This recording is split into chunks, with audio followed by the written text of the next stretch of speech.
দুনিয়ার ইতিহাসে একটা মশা পাওয়া যায় যাকে আল্লাহ 400 বৎসর বয়স দিয়েছিল, অথচ বিজ্ঞান বলে মশা 72 ঘন্টার বেশি বাঁচে না। কিন্তু নমরুদের নাকে যেটা ঢুকছিল ওটা 400 বৎসর বাঁচছিল, তাও ল্যাংড়া। এই 800 বৎসরের ভিতরে ওর কোনো বিরোধী পার্টি ছিল না, অপোজিশন ছিল না। জুতা ছাড়া 400 বৎসর, জুতার সাথে 400 বৎসর।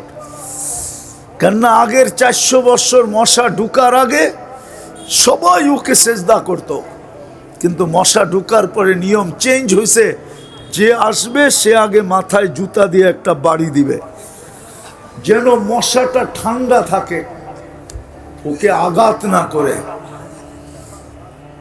800 বৎসর যেদিন পাল্লা সমান হয়ে গেছে, বাস একজন আসছে, এক এমন বাড়ি, না বাস না বাসি, কাহিনী শেষ।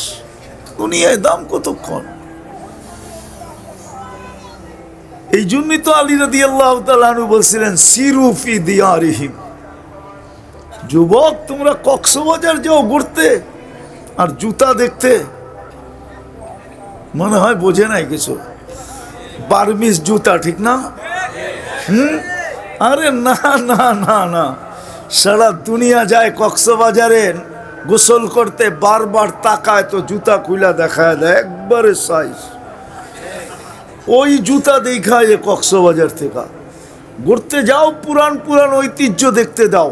হুকুম আছে, আলী রাদিয়াল্লাহু তাআলা আনহু বলেছে সিরু ফি দিয়ারিহিম, যাও পুরান ঐতিহ্য দেখো আর জিজ্ঞাসা করো আইনা হাল্লু, তোমরা কোথায়, তোমাদের ঐতিহ্য আছে, তোমরা কোথায়?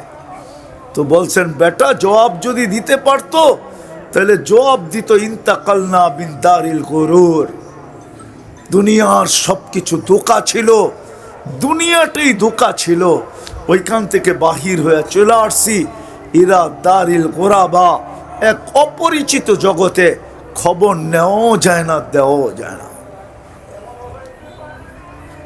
এই জন্য আমার কথা শুরু ছিল, আমরা যাত্রী, যাত্রা যে কোনো মুহূর্তে পরিসমাপ্তি করতে পারে, কিন্তু আমার প্রস্তুতি কতটুকু? আমি প্রস্তুতি ছাড়া তো দাম পাবো না। যেমন দেখাইতেছিলাম ফেরাউনের কৃতদাসী দামি, এখনো সুগ্রাণ বাহির হয়, যদিও ওকে অনেক কোরবানি দিতে হয়েছিল, যেটা আমরা চিন্তাও করতে পারি না, বড় কোরবানি দিতে হয়েছিল। মেরাজের রাত্রে আল্লাহ রসুল যাওয়ার সময় যখন আর কবরের পাশ দিয়া যেতেছিলেন, তো সুগ্রাণে আল্লাহ রসুল দাঁড়ায় গেছিলেন। জিবরিল জিজ্ঞাসা করছে দাঁড়াইলেন কেন? কয় সুগ্রাণ দাঁড়ায়, সামনে যাইতে দেয় না। ইন্নি আজিদু রিহা জান্নাহ, জান্নাতের সুগ্রাণ আমাকে আগে যেতে দেয় না। বলছে এটা জান্নাতের সুগ্রাণ না, এটা ফেরাউনের কৃতদাসীর কবর থেকে সুগ্রাণ। বলছে জিবরিল কাহিনীটা বলা যায় না? তো আল্লাহর হুকুম আসছে, বলো বন্ধুকে কাহিনী। আমরা নাইলে জানতাম না যদি জিবরিল আলাইহিস সালাম কাহিনী না শুনাইতেন। বলছে ফেরাউনের কৃতদাসীর হাত থেকে চিরুনি পড়ে গেছিল, তার নাম ছিল মাস্তা। তার জানা ছিল না ফেরাউনের পালক মেয়ে পিছনে দাঁড়ানো ছিল, তার খেয়াল ছিল না। ফেরাউনের কোনো আপন সন্তান ছিল না, একটা পালক মেয়ে ছিল। তো পালক উঠাইতেছিলেন চিরুনি, বিইসমি রব্বিল আলামিন, সমগ্র জগতের রবের নামে উঠাইলাম। ফেরাউনের মেয়ে ছুটে আয়সা জিজ্ঞাসা করছে আলাস্তা আবুনা রব্বুনাল আলা, আমার বাবা কি বড় খোদা না? আইয়ু রব্বিন সাম্মাইতি, তুমি কোন রবের নাম নিলা? তো মাস্তা বলতেছিল আল্লাযী রব্বি ওয়া রব্বাকি ওয়া রব্বা আবাকি ওয়া রব্বাল আলামিন। তুই জানতে চাস সে আমার রব, তোর রব, তোর বাপের রব, সমগ্র জগতের রব। বাস ও তেলে বেগুনে জ্বলতে দেরি করে নাই, ছুটা চলে গেছে ফেরাউনের কাছে। বড়া মজলিসে দরবার চলতেছিল, দরবারের ভিতরে চলে গেছে, যে দূরের থেকে চিৎকার দিয়া বলছে আবি আলাস্তা রব্বুনাল আলা, বাবা তুই কি আমাদের বড় খোদা না? তো ফেরাউন চিৎকার দিয়া বলছে বালা, আমি বড় খোদা। তো মেয়ে বলতেছিল আখবারাতনি মাস্তা আন্না লানা রব্বা, বাবা আমাদের কৃতদাসী খবর দিছে আমাদের নাকি একজন রব আছে, তুই নাকি বাবা 2 নম্বর। তো ফেরাউন তেলে বেগুনে চলতে দেরি হয় নাই, বলছে আমার বাড়ি ডাকাতি, অন্য কোথাও করতো তো মেনে নিতাম, আমার বাড়ির ভিতরে ডাকাতি, আমার মেয়ের সামনে তথ্য। তো বলছে ডাকো ওকে। তো ডাইকা নিয়ে আসছে, বলছে আইয়ু রব্বিন আখবারতি, কোন রবের খবর দিলি? তো বলে আল্লাযী রব্বি, যে আমার রব, রব্বাক তোমার রব, রব্বা বিনতাক তোমার মেয়ের রব, রব্বাল আলামিন সমগ্র জগতের রব। তারপরে বলছে এতটুক পরিচয় যদি তোর যথেষ্ট না হয় তো আরো পরিচয় দিব। আরো পরিচয় দিতেছিলেন রবের, আল্লাহর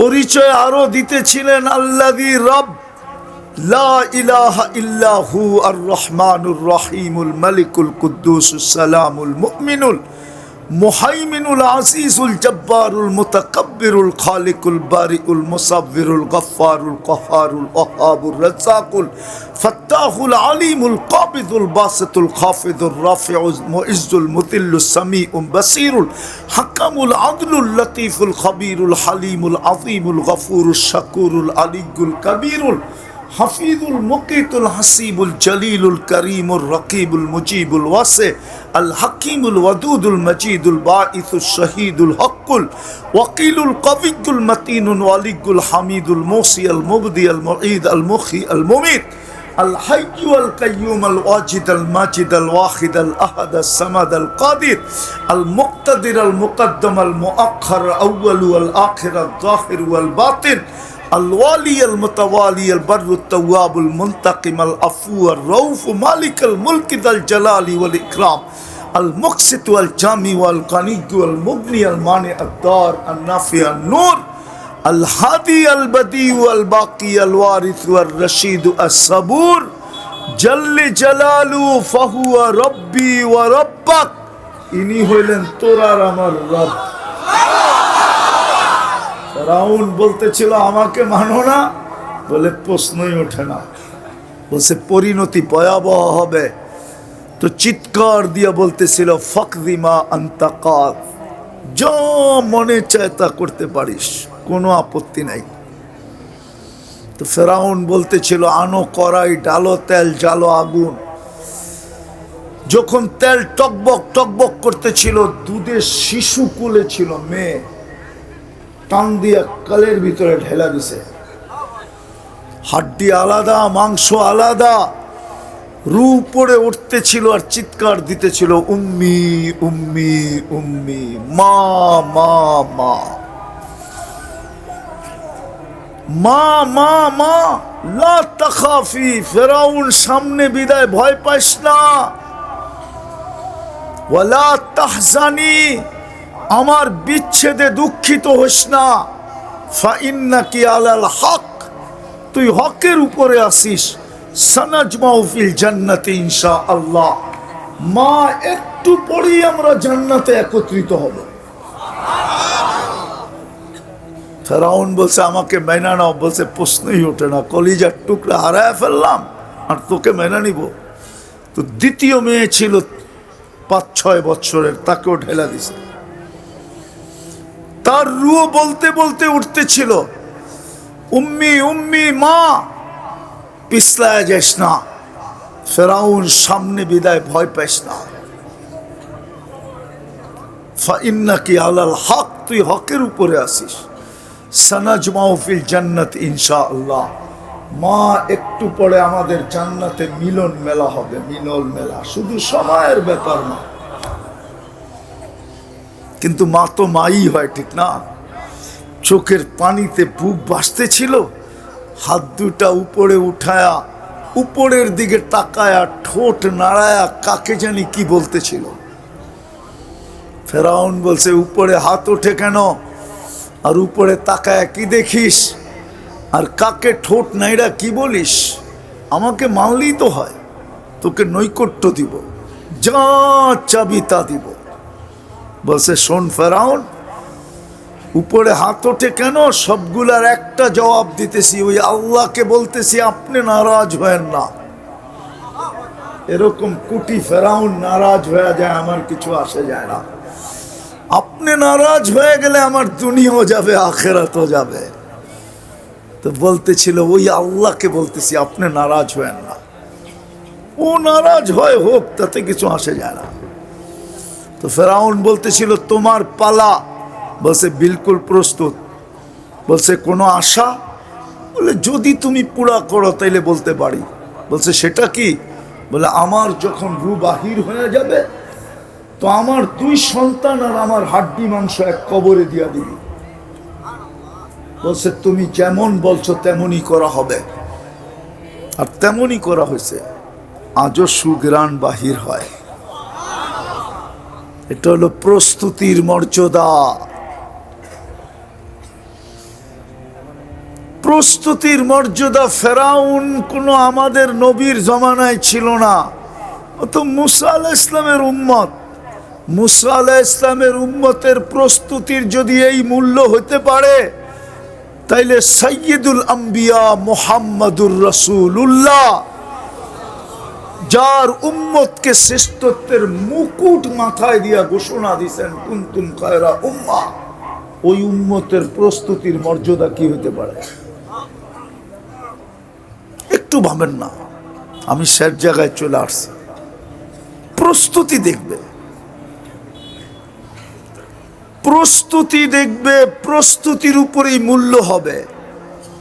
আর মূল্যের পরিশোধ কোনো কাগজ দিয়ে হবে না, কারেন্সি দিয়ে হবে না। ডাইরেক্ট মূল্য পরিশোধ হবে জান্নাত দিয়ে।